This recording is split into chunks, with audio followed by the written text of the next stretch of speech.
கொச்சியை சேர்ந்தவர் பாடகர் யேசுதாஸ் அவர்கள். இவர் பார்த்தீங்கன்னா தமிழ், கன்னடம், இந்தி, தெலுங்கு, ஆங்கிலம் போன்ற மொழிகளில் பாடல்களை பாடியிருக்கிறாரு. கிட்டத்தட்ட 50,000 பாடல்கள் மேலே இவர் பாடியிருக்கிறாரு. அதே மாதிரி 8 தேசிய விருதுகளை பெற்றிருக்கிறாரு. அது மட்டும் இல்லாமல் பல விருதுகளையும் இவர் பெற்றிருக்கிறாரு. இவர் இன்னொரு உலக சாதனையும் பண்ணியிருக்கிறாரு. அதாவது ஒரு நாளில் 16 புதிய பாடல்களை டிஃப்ரெண்ட் லாங்குவேஜஸ்ல பாடி ஒரு உலக சாதனையும் படைத்திருக்கிறாரு. தற்போது இசையமைப்பாளர் ஏஆர் ரஹ்மான் அவர்கள் பார்த்தீங்கன்னா வட அமெரிக்காவுக்கு சென்றிருக்கிறாரு. எதற்காகனா த ஒண்டர் மென் டூர் அப்படிங்கிற ஒரு நிகழ்ச்சிக்காக போயிருக்கிறாரு. அதே மாதிரி அமெரிக்காவில் கிட்டத்தட்ட 15 நகரங்களில் இசை நிகழ்ச்சி, அதாவது ஏஆர் ரஹ்மான் அவர்களுடைய இசை நிகழ்ச்சி அப்படிங்கிறது நடக்க போகிறது. ஸோ அமெரிக்காவை சென்றிருக்கக்கூடிய ஏஆர் ரஹ்மான் அவர்கள் அங்கே இருக்கக்கூடிய பிரபலங்களை தொடர்ந்து சந்தித்து வருகிறார். அந்த வகையில் பாடகர் யேசுதாஸ் அவர்களை ஏஆர் ரஹ்மான் அவர்கள் சந்தித்திருக்கிறார்.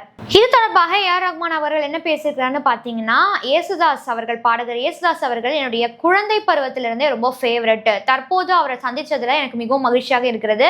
அதே மாதிரி அவருடைய ஆராய்ச்சி பணியும் அவருடைய இந்தியன் மியூசிக் பற்றி அந்த பணிகளும் ரொம்ப அருமையாக இருந்தது, கேட்பதற்கு ரொம்ப மகிழ்ச்சியாக இருந்ததுங்கிற மாதிரி பகிர்ந்திருக்கிறாரு.